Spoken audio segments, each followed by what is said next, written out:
To start off with tonight, I think everyone's aware of my problem that I have right now with Funko Pops. So I actually did recently pick up a couple new ones. I thought I would show them off. I have been quite enjoying collecting sort of classic versions of the Marvel characters. Those of you who read the Retro Rogues fans, they know about my love and fascination with Marvel Saga, which was that great comic series that Marvel published back in the day that actually detailed the entire history actually of the Marvel Universe. So along those lines, what I have actually been doing is going through and actually purchasing specifically characters that I actually loved learning about in Marvel Saga in order to put like a small collection together. Last episode, I think I showed off Angel, and I actually showed off Ant-Man because I love Ant-Man. And I actually learned about Ant-Man and Giant Man for the first time in Marvel Saga. I was not terribly familiar with them before that. So for tonight's episode, I've got two more that I picked up that I really like. So I picked up the Silver Surfer here. He's part of the Fantastic Four line. But I think he's really cool and fun.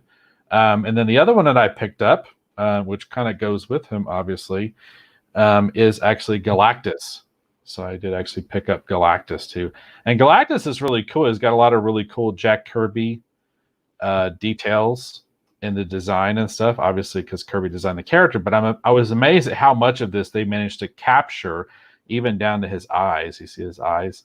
They managed to capture so much of this in this little Funko Pop guy. Those are really cool. I just wanted to show this off just real quickly. So that's my initial first sort of pop culture news item for tonight is just, hey, check out these cool Funko Pops I bought. The Fantastic Four line is kind of still new.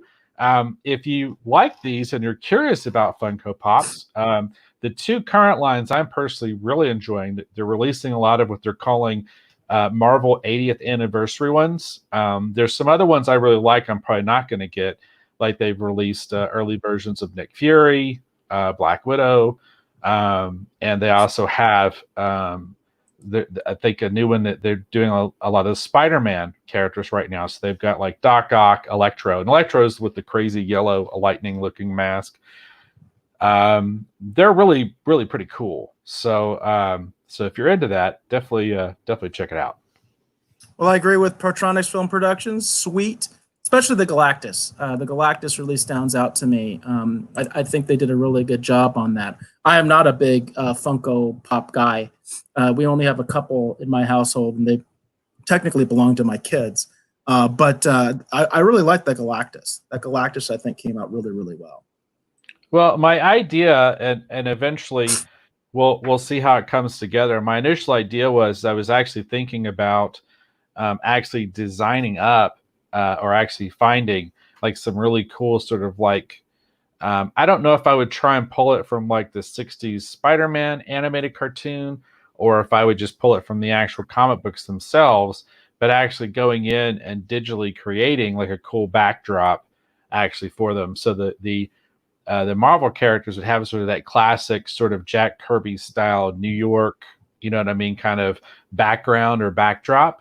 Unless, like I said, I decide to pull actually something more inspiration from like the 60s Spider-Man cartoon, because I love the 60s Spider-Man cartoon as well. And that would be the background for the Marvel guys. But then the Batman characters, I'm still kind of torn because part of me really wants to do like Anton Furst's like concept art, like that he did, like the really cool like rendered background drawings that he did for the '89 movie.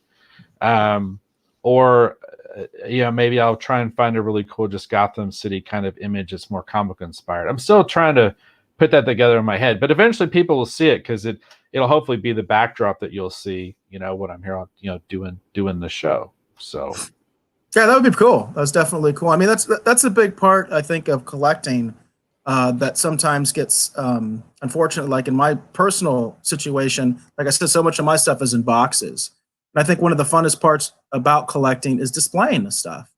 And how you display it obviously adds a huge dimension to collecting.